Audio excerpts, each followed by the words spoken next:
సహీహ్ బుఖారీ పుస్తకం ఇమాన్ యొక్క వివరణ అధ్యాయం నమాజ్ ప్రార్థన ఇమాన్లో భాగం హదీస్ నంబర్ 40 తెలుగు అనువాదం అమ్ర్ బిన్ ఖాలిద్ మాకు ఈ హదీస్ తెలిపారు. అతనికి జుహైర్ చెప్పారు, అతనికి అబూ ఇష్హాక్ చెప్పారు.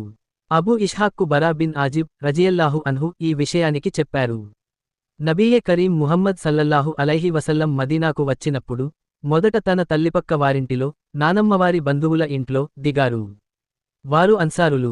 అక్కడే మీరు 16 లేదా 17 నెలల పాటు బైతుల్ మక్దిస్ యెరూషలేం దిశగా ముఖం చేసి నమాజ్ చదివారు. కానీ మీ కోరిక మాత్రం బైతుల్లా కబా దిశగా ముఖం చేయడమే ఉండేది.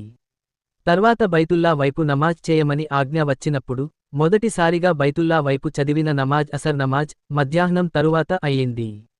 ఆ నమాజ్ను మీరు ఇతరులతో కలిసి చదివారు. ఆ తరువాత ఆ నమాజ్లో పాల్గొన్నవారిలో ఒకరు బయటకు వెళ్లి బనీ హారిసా మస్జిద్ దగ్గరుగా వెళ్లారు.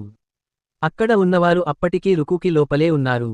అప్పుడు ఆ వ్యక్తి అన్నాడు, నేను అల్లాహ్ పైన ప్రమాణం చేస్తున్నాను, నేను నబీ ముహమ్మద్ సల్లల్లాహు అలైహి వసల్లంతో కలిసి మక్కా వైపు ముఖం చేసి నమాజ్ చదివాను.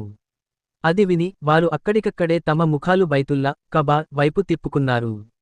అంతకుముందు నబీ సల్లల్లాహు అలైహి వసల్లం బైతుల్ మక్దిస్ వైపు నమాజ్ చదివినప్పుడు యహూదులు మరియు నసారాలు, యూదులు మరియు క్రైస్తవులు సంతోషించేవారు. కానీ మీరు బైతుల్లా వైపు ముఖం తిప్పిన తర్వాత వారికి అది ఇష్టంగా ఉండలేదు.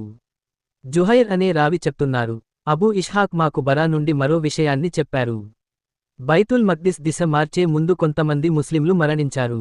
మేము సందేహంలో పడిపోయాం, వారి నమాజులు తప్పుగా బైతుల్ మక్దిస్ వైపుగా చదివినవి ఎలా లెక్కించబడతాయి అని. అప్పుడు అల్లాహ్ ఈ ఆయత్ను అవతరింపజేశాడు, వల్లాహ్ మీ ఇమాన్ను వృధా చేయడు. అల్ బఖరా 143. ఇది అల్లాహ్ వారి నమాజులను వ్యర్థం చేయదని తెలిపింది.